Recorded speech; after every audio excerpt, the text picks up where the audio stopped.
जय गुरुदेव। जय गुरुदेव डायरी से। महात्मा सब समझते हैं। मैं एक नई नीति लेकर आया हूँ। इससे मानव धर्म फिर से इस देश में आएगा। महापुरुष जानते हैं किस किस प्रकार मनुष्य को बदला जाता है। महात्मा अच्छी तरह सब समझते हैं। वे चाहते हैं कि इस काल माया के देश से यह आत्मा फिर न आए। उसी के लिए इतना कठिन परिश्रम करते हैं। दिन रात उसी में लगे हैं। उन्हें यहाँ सुख कहाँ, वे तो महान सुख के लोक को छोड़कर इन आत्माओं की रक्षा हेतु उनके उद्धार के लिए यहाँ आए हुए हैं। 17/7/1970 गोरखपुर। मैं तो भूतों से काम ले लूंगा। पाप का घड़ा भर गया है। आगे जो भूकंप आने वाला है वह इतना भयंकर होगा कि दुनिया उसी से सबक लेगी। जो दृश्य मैं देख रहा हूँ वह इतना भयंकर है कि तुम उन तकलीफों में कुछ नहीं कर सकते। लाशें पड़ी रहेगी, उठाने वाले नहीं मिलेंगे। समय बहुत खराब आ रहा है। अमेरिका भी रोएगा, चीन भी रोएगा, इंग्लैंड भी रोएगा, भारत और अरब देश सब रोएंगे। चंडी मशाल लेकर घूम रही हैं। विश्व के सभी देशों में जाएगी, कोई मुल्क छोड़ेगी नहीं। दिव्य पुरुष महात्मा सब कुछ जानते हैं, भूत भविष्य और वर्तमान। उनसे कुछ भी छिपा नहीं है। भूत कहते हैं कि हम भी काम करने के लिए तैयार हैं। मैंने कहा कि जरूरत समझूंगा तो बताऊंगा। जब कभी जरूरत पड़ेगी तो मैं भूतों से काम ले लूंगा, लेकिन फिर तुम्हारी क्या गरिमा रह जाएगी। बाबा जय गुरुदेव। जीते जी स्वर्ग में चलो। स्वर्ग का रास्ता इस मनुष्य शरीर के दोनों आंखों के मध्य से गया हुआ है। शरीर जड़ है और जीवात्मा चेतन है। दोनों की गांठ लगी हुई है जो आंखों के ऊपर है। गांठ के खुलने पर स्वर्ग की रचना प्रारंभ होती है। स्वर्ग की रचना का विस्तार बहुत बड़ा है। इस दुनिया में यानी मृत्यु लोक में जो कर्म लोक है, जो दोनों आंख से दिखाई देता है, उसका विस्तार बहुत है। अगर सफर करो तो महीनों और सालों लग जाते हैं। इसी तरह स्वर्ग की रचना दिखाई देती है। जब जड़ चेतन की गांठ खुलती है, स्वर्ग की रचना के मंडल खुले हुए नजर आते हैं। यह सब जीवात्मा की आंख, जिसे दिव्य नेत्र, तीसरा नेत्र कहते हैं, उससे दिखाई देता है। यहाँ तो अंधकार है, दिन रात होता है या बादल आने पर अंधकार हो जाता है, लेकिन स्वर्ग में अंधकार बिल्कुल नहीं है। प्रकाश ही प्रकाश है। अंधकार का नामो निशान नहीं।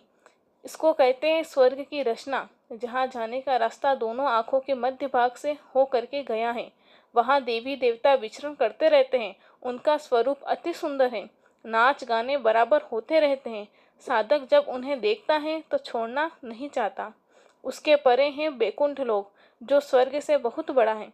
वहाँ की सुंदरता और आनंद स्वर्ग लोक से अधिक है। स्वर्ग और बैकुंठ में 14 भुवन हैं। मुसलमानों ने उन्हें 14 तबक कहा। यहाँ पहुँचने पर रिद्धि सिद्धि सब प्राप्त हो जाती है। स्वर्ग बैकुंठ जीते जी मिलता है। साधना करने वाले लोग रोज स्वर्ग में जाते हैं, बैकुंठ जाते हैं। देवी देवताओं ब्रह्मा विष्णु महादेव से मिलते हैं, बातें करते हैं और वापस शरीर में चले आते हैं।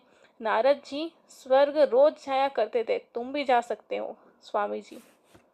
महान विघ्न कारक। सर्व प्रेमी जन हर स्थान के जो सूरज शब्द नाम की साधना कर रहे हैं, उन्हें शरीर में रहने वाली बुद्धि को सचेत करना चाहिए, ताकि कहीं गलती न हो बेटे। शरीर की गलती का बहुत बड़ा बुरे कर्मों का पर्दा पड़ जाता है, जो कि साधन के समय तरक्की में महान विघ्न कारक है। मांस, शराब, अंडा और किसी भी जानवर का गोश्त हो, कभी सेवन नहीं करना चाहिए। जो सत्संगी हैं उन्हें चाहिए कि जब कभी अपने रिश्तेदार का परोपकार करना चाहते हैं तो उन्हें समझा देना चाहिए कि इन कामों को आप आजीवन नहीं करेंगे, और सूरत यानी जीव कल्याण की साधना में अपना वक्त नित्य बिना नागा देते रहेंगे, पर स्त्री की ओर कदापि नहीं देखेंगे और न उसके शरीर को बुरी भावना से स्पर्श करेंगे। आज के समय में सभी के प्रति मनुष्य की बुद्धि जानवरों की भांति हो चुकी है और कहते हैं कि यह सब बुरे नहीं हैं। रोए और तड़फे। सत्संगी जन अपनी साधना की तरक्की के लिए रोए और तड़फे। इतनी तड़फ पैदा होनी चाहिए कि उनके आंसू आंखों में झलकते रहें जब तक अंदर के नूर को प्राप्त न कर ले। सत्संगी का स्वभाव सेवा में सदा लगा रहे। सेवा करते समय यही समझे कि हम सद्गुरु की सेवा करते हैं, इतना हमारा सौभाग्य है। धन की सेवा अवश्य गरीबों के वास्ते करें, क्योंकि जिन गरीबों को दुखाया हो उनकी सेवा से वह दुख जाता रहेगा, जब गरीब अंतर के शुद्ध भाव से आशीर्वाद देगा। सेवा का प्रदर्शन फलदायी नहीं। सत्संगी जनों को देखना चाहिए कि पथ प्रदर्शक हमारे लिए कितनी सेवा दिन रात करता है। इसलिए ऐसी सेवा करें जिससे पथ प्रदर्शक को किसी भांति कष्ट न पहुँचे। सामर्थ्यवान संसारी वस्तुओं को प्राप्त करने वाले सत्संगी जनों को आंख खोलकर देखना चाहिए कि गुरु किस तरह हमारी सेवा को स्वीकार करते हैं और हमारी सेवा की हुई वस्तु को दूसरों की सेवा में लगा करके किस भांति दूसरों को आराम पहुंचाते हैं।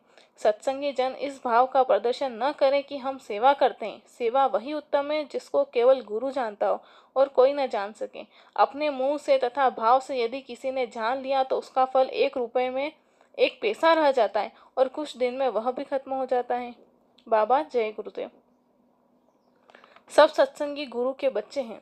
गुरु सदा संगत की सेवा करते हैं। संगत के सब सत्संगी गुरु के बच्चे हैं और गुरु अपने बच्चों की सेवा करता है और तुम अपने भाव से गुरु की सेवा करते हो।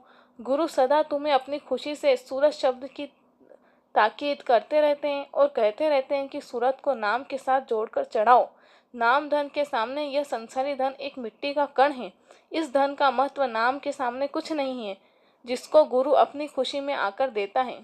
चूक गए तो पछताना पड़ेगा। आज के समय में लोग त्योहार मनाते हैं, पूजा पाठ करते हैं, व्रत रखते हैं, नमन करते हैं। ऐसे अवसर पर लोगों को चाहिए कि इस बात का संकल्प ले कि रोज 1 घंटा सुबह और 1 घंटा शाम को सुमिरन ध्यान भजन अवश्य करेंगे।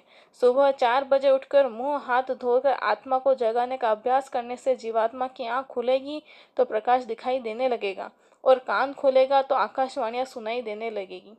जीवात्मा में एक आंख है, उसी को तीसरी आंख कहते हैं, दिव्य दृष्टि कहते हैं। यह अनमोल मनुष्य शरीर भजन करके आत्मा को जगाने और अविचल धाम सतलोक में पहुंचाने के लिए मिला है। अगर इस काम को न किया और चूक गए तो बहुत पछताना पड़ेगा। इसलिए भजन में बराबर लगे रहो तो प्रभु की दया हो जाएगी। बाबा जय गुरुदेव।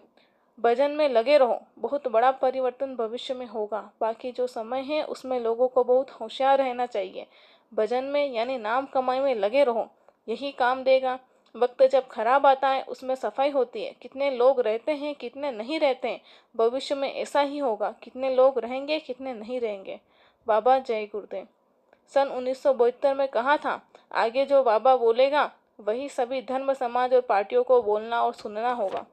यह संत वाणी है। दिल्ली की गद्दी पर बैठकर कोई माई का लाल भारत की गरीबी दूर नहीं कर सकता। जय गुरुदेव।